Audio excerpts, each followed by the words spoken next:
Assalamualaikum warahmatullahi wabarakatuh. Perkenalkan, nama saya Yogi Nur Rohman dari kelas TIB 2021 dengan NIM terakhir 08. Di video kali ini saya akan mempresentasikan tentang model infrastruktur dan jaringan, yaitu tugas dari mata kuliah jaringan komputer. Daftar isinya yaitu terbagi menjadi 3 bagian. Yang pertama, pengertian infrastruktur dan jaringan. Yang kedua, pembagian jaringan. Dan yang ketiga, topologi jaringan. 1. Pengertian infrastruktur dan jaringan. Jaringan komputer adalah sebuah kumpulan komputer dan peralatan lainnya yang terhubung dalam satu kesatuan. Jaringan komputer himpunan interkoneksi sejumlah komputer otonom atau mandiri. Sistem terdistribusi adalah suatu sistem perangkat lunak yang dibuat di atas sebuah jaringan. Perangkat lunaknya yang menentukan tindakan, tingkat keterpaduan dan transparansi suatu sistem jaringan. Perbedaan keduanya terletak pada perangkat lunaknya, khususnya sistem operasi, bukan pada perangkat kerasnya. Pengguna sistem terdistribusi tidak menyadari terdapatnya banyak proses dalam sistemnya. Infrastruktur fisik. Suatu infrastruktur fisik, sesuai dengan namanya fisik, maka akan banyak berhubungan dengan komponen fisik suatu jaringan. Tentunya sesuai dengan desain jaringan yang tersebut yang dibuat. Seperti 1. Yang berhubungan dengan masalah perkabelan jaringan, yaitu kabel jaringan yang sesuai dengan topologi jaringan yang dipakai. Misal jika dalam jaringan Anda memakai backbone Gigabit Ethernet, maka sudah seharusnya Anda memakai kabel Cat5e yang bisa mendukung speed gigabit. 2. Semua piranti jaringan seperti router yang memungkinkan komunikasi antar jaringan lokal yang berbeda segmen. Switch bridge yang memungkinkan host terhubung ke jaringan. Server yang meliputi server data file, exchange server, DHCP server untuk layanan IP address, DNS server, dan lain-lain, dan juga host. Infrastruktur fisik bisa termasuk di dalamnya teknologi Ethernet dan standar wireless, jaringan telepon umum, asynchronous transfer mode, dan semua metode komunikasi dan jaringan fisik lainnya. Infrastruktur logikal. Infrastruktur logikal dari suatu jaringan komputer bisa merupakan komposisi dari banyak elemen-elemen software yang menghubungkan, mengatur, dan mengamankan host pada jaringan. Infrastruktur logikal ini memungkinkan terjadinya komunikasi antara komputer melewati jaringan fisik yang sesuai dengan topologi jaringan. Sebagai contoh dari infrastruktur logikal ini, komponen-komponen seperti ini. 1. Domain namespace DNS yang merupakan sistem untuk memberikan resolusi name dan permintaan resolusi name dari klien. 2. Directory service yang merupakan layanan directory untuk mengidentifikasi dan orientasi user untuk masuk dan menggunakan resource jaringan. 3. Protokol-protokol jaringan seperti protokol TCP/IP, protokol jaringan yang sangat memulai dan paling banyak dipakai sebagai protokol jaringan dari berbagai platform jaringan baik platform Windows, Linux, Unix, dan lain-lainnya. Jaringan komputer vs jaringan terdistribusi seperti gambar yang ada yang di layar. Apa itu data center? Data center adalah sebuah infrastruktur teknologi yang menjadi pusat penyimpanan data dalam skala besar. Biasanya data center juga digunakan sebagai tempat instalasi komputer server tingkat enterprise yang berisi database untuk website atau aplikasi. Penyedia layanan web hosting, pengembang aplikasi, dan bisnis besar umumnya juga menyewa ruang di fasilitas data center untuk mengoperasikan server. Data center biasanya memiliki ratusan hingga ribuan rak berisi komputer server. Komputer-komputer inilah yang nantinya akan dijadikan penyimpanan dan pengelolaan data. Selain itu, di dalam rak tersebut juga terdapat berbagai perangkat dan kabel jaringan yang diperlukan untuk operasional. Fungsi data center. Selain fungsi data center sebagai tempat penyimpanan dan pengelolaan data, ada beberapa fungsi lain khususnya untuk para pelaku bisnis yang menjadikan data sebagai prioritas utamanya. Berikut ini beberapa fungsi data center diantaranya seperti 1. Sebagai tempat penyimpanan data skala besar, 2. Sebagai private cloud, 3. Sebagai principal repositories. 2. Pembagian jaringan. PAN Personal Area Network, 2. Bluetooth RD, 3. LAN Local Area Network, 4. Biasanya IP komputer tersusun masih dalam satu kelas, 5X Lab komputer, 6. MAN Metropolitan Area Network, 7. Jaringan satu kota atau wilayah, 8. WAN Wide Area Network, ke-9. Jaringan telah mendunia atau internet. Jenis-jenis jaringan komputer berdasarkan distribusi sumber data atau informasi. 1. Jaringan terpusat. 2. Jaringan terdistribusi. Jenis-jenis jaringan komputer berdasarkan peranan dan hubungan tiap komputer dalam memproses data. 1. Jaringan client server. Yang kedua, jaringan peer-to-peer.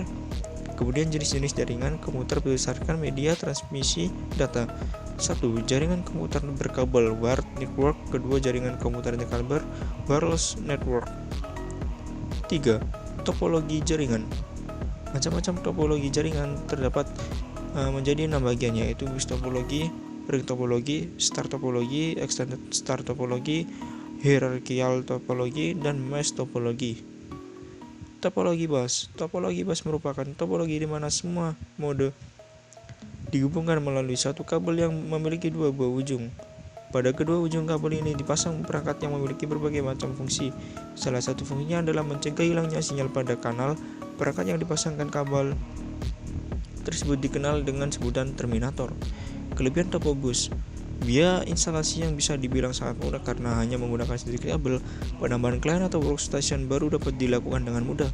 Topologi yang sangat sederhana dan mudah diaplikasikan. Kekurangan topologi bus. Jikalau salah satu kabel pada topologi jaringan bus putus atau bermasalah, hal tersebut dapat mengganggu komputer workstation atau klien yang lain. Proses sending, mengirim, dan receiving menerima dan kurang efisien. Biasanya sering terjadi tersebarkan pada data topologi ini. Topologi yang sangat jadul dan sulit dikembangkan. Topologi star. Topologi star merupakan topologi yang menghubungkan semua node melalui suatu node secara terpusat. Titik pusat jaringan ini berupa suatu hub atau switch. Keuntungan menggunakan topologi ini adalah dapat mengontrol jaringan agar terpusat pada titik. Namun kekurangannya adalah perubahan atau gangguan yang bisa mengganggu kelancaran jaringan. Kelebihan topologi star. Apabila salah satu komputer mengalami masalah, jaringan pada topologi ini tetap berjalan dan tidak terpengaruh komputer yang lain. Bersifat fleksibel, tingkat keamanan bisa dibilang cukup baik daripada topologi bus. Kemudian deteksi masalah cukup mudah jika terjadi kerusakan pada jaringan. Kekurangan topologi star. Jika switch atau hub yang notabene sebagai titik pusat mengalami masalah, maka seluruh komputer yang terhubung pada topologi ini juga mengalami masalah. Cukup membutuhkan banyak kabel, jadi biaya yang dikeluarkan bisa dibilang cukup mahal. Jaringan sangat tergantung pada terminal pusat. Topologi ring. Topologi ring adalah suatu cara menghubungkan komputer sehingga berbentuk seperti ring atau lingkaran topologi. Topologi ring yang berbentuk lingkaran tersebut membuat data dikirim ke setiap node dalam jaringan. Penggunaan topologi ini bisa menghemat penggunaan kabel, sedangkan untuk kekurangannya adalah peka terhadap kesalahan jaringan dan pengembangan jaringannya lebih kaku. Kelebihan topologi ring memiliki performa yang lebih baik daripada topologi bus, mudah diimplementasikan, konfigurasi ulang, dan instalasi perangkat baru bisa dibilang cukup mudah. Biaya instalasi cukup murah. Kekurangan topologi ring. Kinerja komunikasi dalam topologi ini dinilai dari jumlah atau banyaknya titik atau node. Troubleshooting bisa dibilang cukup rumit. Jika salah satu koneksi putus, maka koneksi yang lainnya juga akan ikut putus. Pada topologi ini biasanya terjadi collision atau yang bisa disebut tabrakan data. Topologi mesh. Topologi mesh adalah topologi di mana node dalam jaringan dapat terhubung dengan node-node yang lain secara tidak beraturan. Topologi ini memiliki kelebihan yaitu tidak terjadi tabrakan arus data karena jalur pengirimannya yang banyak. Untuk kekurangannya sendiri, topologi mesh membutuhkan kabel yang banyak. Kelebihan topologi mesh. Jalur pengiriman data yang digunakan sangat banyak, jadi tidak perlu khawatir akan adanya tabrakan data atau yang bisa disebut collision. Besar bandwidth yang cukup lebar. Keamanan pada topologi ini bisa dibilang sangat baik. Kekurangan topologi mesh.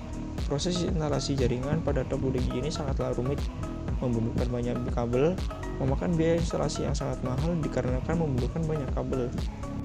Topologi extended star merupakan topologi yang sama dengan topologi star, tetapi dalam extended star memiliki satu atau lebih repeater dalam satu node. Pusat dan jangkauannya lebih panjang dibandingkan topologi star. Di samping itu, topologi extended merupakan perkembangan lanjutan dari topologi star di mana karakteristiknya tidak jauh berbeda dengan topologi star. Kelebihan topologi extended star. Topologi star tidak langsung terhubung dalam satu sama lain, tetapi melalui perangkat pusat pengendali yang disebut hub. Kabel yang dibutuhkan hanya sebanyak komputer dalam jaringan dan input-output cukup hanya satu di setiap komputer. Kabel link dan part input output lebih sedikit dan biaya lebih sedikit daripada topologi mesh. Memiliki sifat robust, yaitu jika satu link rusak maka hanya pada komputer yang berada pada link tersebut. Kekurangan topologi yang standar yaitu kondisi hub harus tetap dalam kondisi yang baik. Kerusakan hub berakibat lumpuhnya seluruh link dalam jaringan sehingga komputer tidak dapat saling berkomunikasi.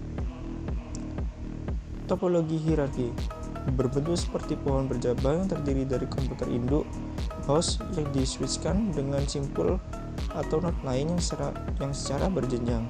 Jenjang yang lebih tinggi berfungsi sebagai pengatur kerja jenjang di bawahnya. Biasanya topologi ini digunakan oleh perusahaan besar atau lembaga yang mempunyai beberapa cabang daerah, sehingga data dari pusat bisa didistribusikan ke cabang atau sebaliknya. Kelebihan topologi jaringan hierarki yaitu topologi jaringan hierarki dalam implementasinya lebih mudah di manajemen karena adanya pusat node dalam tingkatan masing-masing.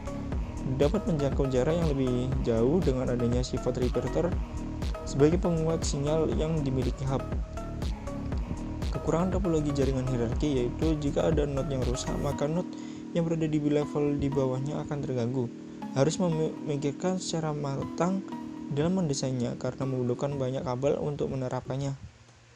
Demikian presentasi dari saya, kurang lebihnya mohon maaf apabila ada kata, ucapan maupun kalimat yang cepat atau kurang terdengar jelas. Demikian, terima kasih. Wassalamualaikum warahmatullahi wabarakatuh.